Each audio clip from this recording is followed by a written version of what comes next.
Hello and good evening to all of the Pearl Pediatric Therapy families out there and all of our friends of Pearl Pediatric Therapy. You guys are wonderful. My name is Carissa Tracy. I'm a pediatric physical therapist and we're pushing through this COVID situation. Several of my patients, I've been telehealth 100% during this time, and several of them, for whatever reason, schedules and all kinds of things are changing for people. So I wanted to do this video tonight and just let you guys know that I am here, and amongst chaos that I am constant, and I am here. Hey, Tyler's here, Kelly's here, and Sarah's here. I appreciate y'all's support very much. So what I wanted to tell you about Pearl is that the Facebook group that I have started, many of you originally found me through this page. This is my business page. This is my private practice. But I have started a Facebook group and I want you guys to come over and join. So this little guy, Jude, and I just did a live video tonight. I think it went great. There's a lot of awesome, fun people in the group and community that are on during live videos that we're kind of talking, discussing topics. The topics come in from them. And so it's, what I have been told, hugely beneficial to people. I've had people from that group say, this is helping me daily. This is helping me with things that I was stuck on. This is helping me with resources. This is helping me feel not alone. This is helping me feel like more educated about this, that, or the other. This is helping me feel normal when I'm failing, all those things. And so I want you guys to know, if you don't feel like you've seen as much of me, I'm over there too. Please come in the comments of this live, if you're watching it on live or replay. Sarah's sending me love. I appreciate that. Taylor is on and supportive. If you guys want me to send you a link to join, then say me and I'll send you a link to join. The Facebook group is called Prenatal to Pre-K Physical Therapy Place. It's the hottest place to be on Facebook. No, I'm just kidding. I'm very Texas and twangy. But prenatal to pre-K, physical therapy place. Okay? Now, I don't just want to say that. I want to bring y'all some value tonight. So there was another topic that rolled in. This is going to be different from the live I just did on the other page because in case you're on both, I wanted to bring you something new. Okay? So, who, my friends? Hey, Boots, me. Okay, so I will send you a link. I'll send you a little message and then you just pop on. That is a private group, so there's lots of cool stuff going on and lots of cool people that are always involved in doing stuff. Okay, so we are gonna do a little bit of development on one of my favorite topics, which is asymmetry in crawling. Now, I'm not going to go into a lot of detail. I just wanna give you 3 precursor crawling skills, okay? Now, let me scoop out. If you tell me my baby skipped crawling and they're a star athlete now, I would tell you that's a coincidence. Okay. Crawling helps coordination. Crawling is always good for babies. I never want any babies to skip crawling. It is good for their brain. It is good for their muscles. It is good for their vision. It is good for everything. It is good for their balance. It is good for their anticipatory skills, anticipating weight shift. It is good for crossing midline. It is good for ball skills, throwing, catching. It is good for running. It is good for walking. It is good for pedaling. It is good for stair climbing. It is good for jumping jacks. It is good for everything. Okay, so if your baby is on its way and you feel like they're not crawling enough, we're not okay with that. Physical therapists are not gonna say, yeah, that's cool, just, put that one for next year. Nope. Okay. So there's 3 things that are precursors for crawling that I want you to look for. Number 1, when your baby, young baby, when they are 3 months old and like this, and they are on their belly, can they reach with both arms? So if they're reaching for this toy and playing, that's fantastic. But do they also shift and reach this way? The reason this basic skill is so important is it is the preliminary position of this when they have to weight shift and advance an arm and weight shift. Y'all see that? So take it way back to tummy time and they're on their forearms. I want you to make sure that baby can reach with this arm and reach with this arm. I want you to do a lot of like row, row, row your boat kind of games and songs left to right when they're on forearm time. So when they are 3 months and 4 months, I want you to take your hands, give your baby a hug around their upper arms, and I want you to do a lot of this. All right? This weight shifting left to right is a precursor for crawling. Y'all see when I come at the camera what it looks like? I cannot go straight. I have to take a small weight shift to come forward. I have to come off of this arm just a little bit to move it. And when I do, this is my full base of my upper body is into one arm. When I put this one down, I'm gonna have to shift over just a little bit to unweight this one to move. Okay, so that's my first big ticket item for a precursor to help your baby not be an asymmetrical crawler. You have to introduce symmetry from the very beginning, so when they are here. Okay? The next skill set we're gonna pop up is sitting symmetry. When babies are like 4 months old and they prop sit like this, it should be symmetrical, right? You shouldn't have like an arm out here and one arm forward. Like, you wouldn't want a baby to like balance like this. Let me scoot way back. Like, I got it. No, you want them to be here, right? And if they're a little bit wider, you want it to be more symmetrical. You always want them to be balancing in symmetry, right? What you don't want is this unless they're about to move, because then it's awesome. Then it's trunk rotation, right? But if I'm a 4-month-old baby and all I'm trying to do is like stabilize, I want symmetry. Give them help, give them symmetry, okay? So in the same way, when they're sitting like that, you want to go left to right rocking, lots of it. Lots and lots of it, okay? So that's number 2. That's a precursor weight shifting game. So number 1, weight shifting on forearms. Number 2, up to sitting, weight shifting again on the palms. Now their palms are in contact with the ground. Okay, a little more advanced will be about that 6-month-old. Now they're sitting independently and can hold toys like this, right? So the 6-month-old, now we're gonna do a couple of taps. We're gonna tap them over and see if they can catch themselves on their palms. And that is also both directions. It's a big red flag to me if they only go one way, okay? Now, this is both how they react when you make them kind of lose their balance and what they tend to do, okay? So here's an example of that. If I say I'm gonna try 3 times each way and I give them a little tap and they get their hand, and I give them a little tap and they get their hand, give them a little tap and they get their hand, great. Let's say we do the same thing over here. Give a little tap and they're like not doing anything. I'm like, whoa, what was that? You know, that's very asymmetrical.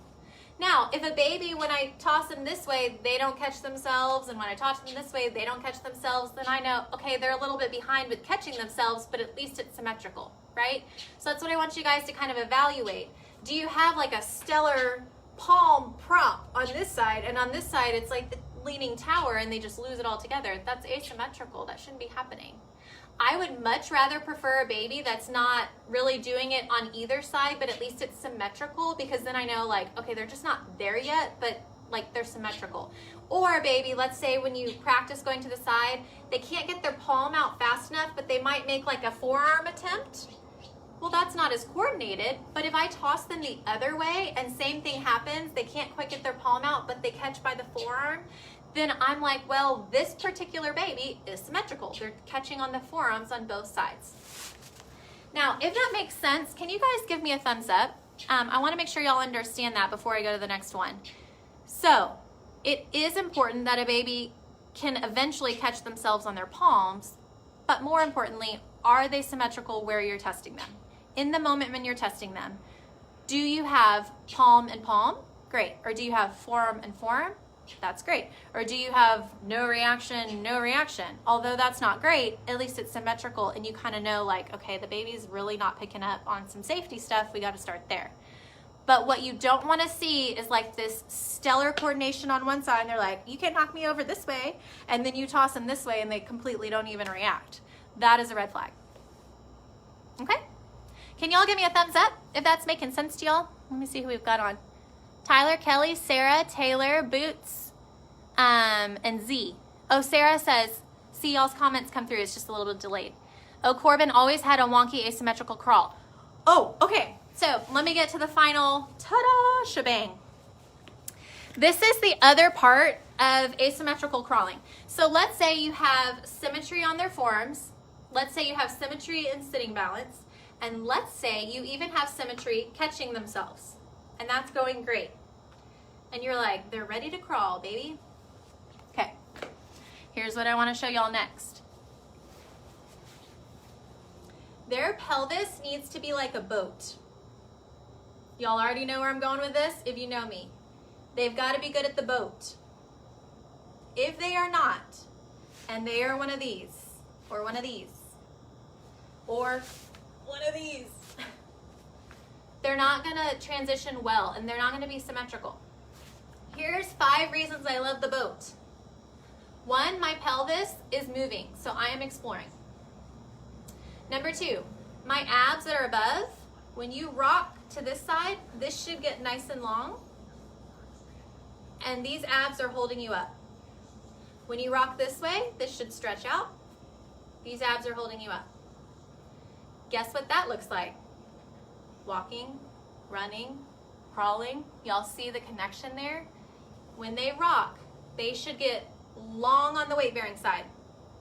Long on the weight-bearing side. Long on the weight-bearing side. Everybody see that? And the short side is their ab turned on holding them so they don't fall over. If this is not on, whoop, later. See ya. A compensation is for them on the weight-bearing side, they hinge. This is like a compensation. When you toss a baby, if they don't get long like that, and you toss them and they kind of hunker, that's not right. So if you see hunkering, or kind of that convex, concave, like collapse, that's not what you want. You want nice elongation on the hip.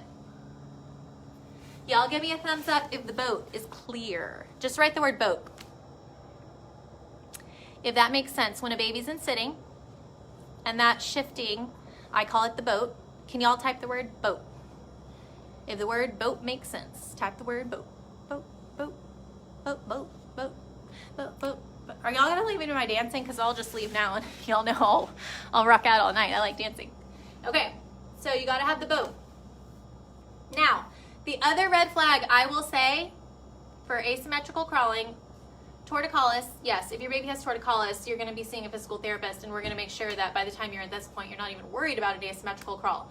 But all the more reason to get in to see a PT young if your baby has torticollis. I have tons of videos on torticollis. Asymmetry that starts in the neck will go down the whole body if you do not intervene. I'll just leave it at that. But if your baby has torticollis, call me. I can help you. If you're not near me, I can help you with a PT where you live. Might know a friend of a friend of a friend of mine. We all know each other, okay? But reach out. You need a PT. The earlier, the better. Okay, but here's what I call the hitch. Okay, who knows it? Sitting on one leg, knee up on the other. Who knows it?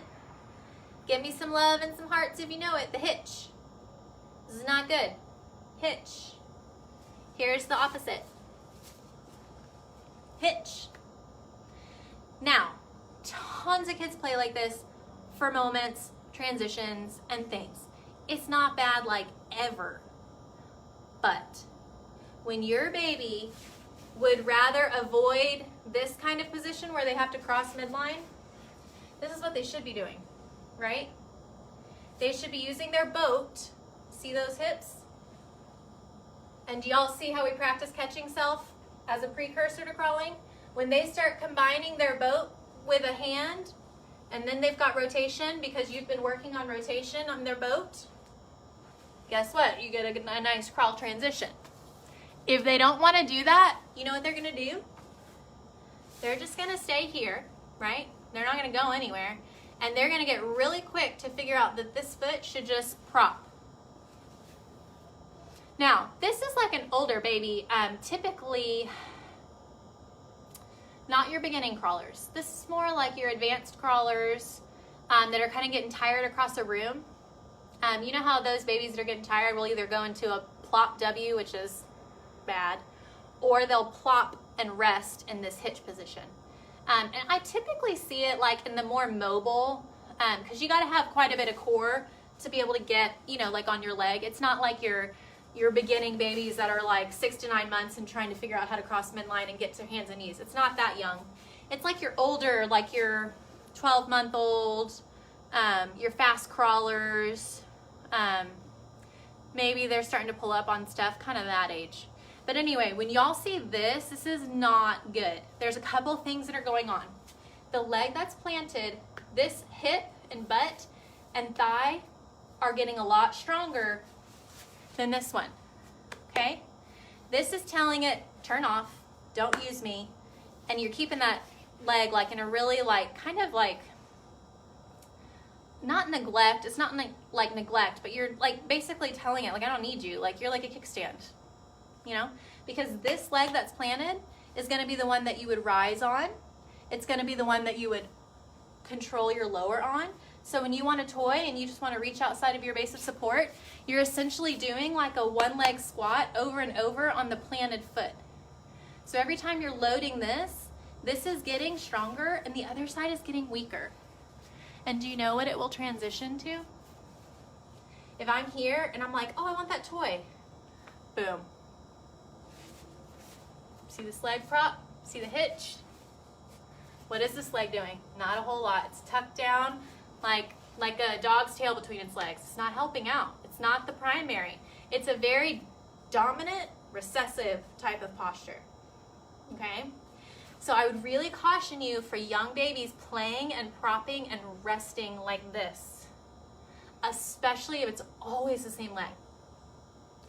And watch, when they pull up on couches and lower down on couches, if I have a baby that's propping always on this foot, then 100% of the time when they stand on a couch, they're gonna prop up, and when they lower down, they're gonna secure their balance through this leg. What that translates to is all the way up as they become walkers and runners and pedaling on bikes and all that, they're basically gonna have a strong dominant side and a weak side. And y'all look at what my trunk's doing. I'm off kilter. So what does that look like? How do you think that kid's gonna climb a stair? You got it. They're gonna do off kilter this leg up and they're gonna lead with this leg. Every time they climb stairs, playground equipment, curbs, that kind of stuff.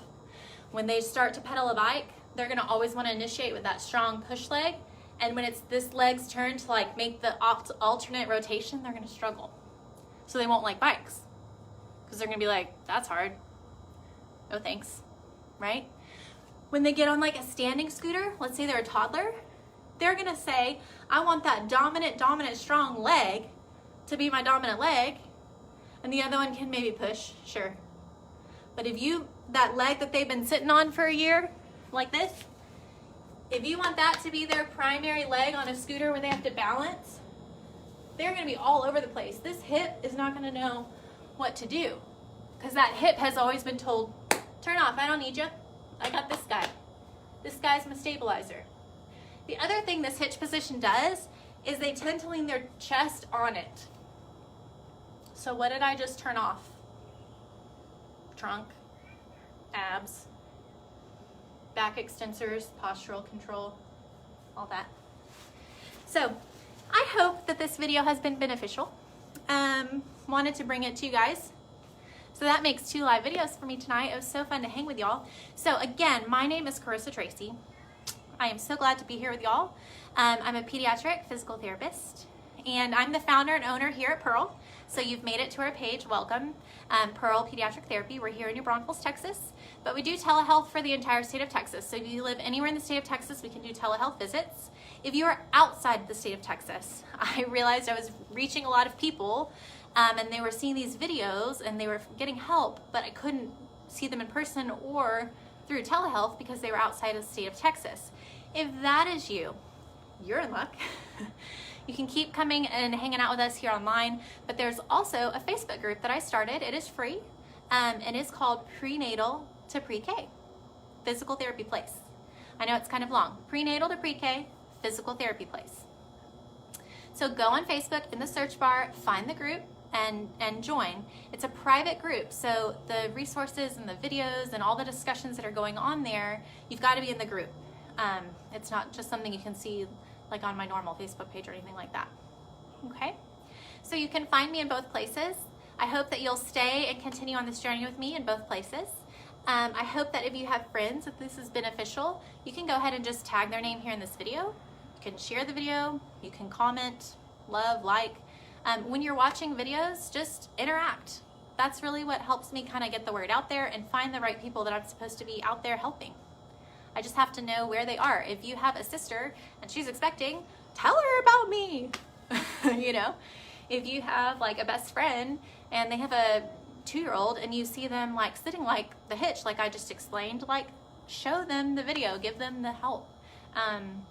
You know, let them know about me. So anyway, in all of my Texas twang and love, I will say, come on now, y'all. Come on over to the Facebook group. So come find us, come hang with us. I will be doing live Facebook videos in both places. And then before I leave, I just wanted to say, oh, Boot said boat. That's right. Those of you who watch this on the replay, if you will type the word replay, that is awesome. It lets me know you were here. And then if you understand the boat concept about how that preps your baby to be a symmetrical crawler, which is what you want. We demoed the boat on their belly and we demoed the boat in sitting. And then we talked about the hitch, the infamous hitch, and why it is bad and why it creates asymmetrical crawling. So share this with the people that it makes sense to share it with. I hope it's super helpful. I miss all of you that I usually see in person and I can't right now. And if your state's far away, I love you too, just the same. I hope you feel the hearts through the screen and we'll talk soon. Okay? Good night, you guys.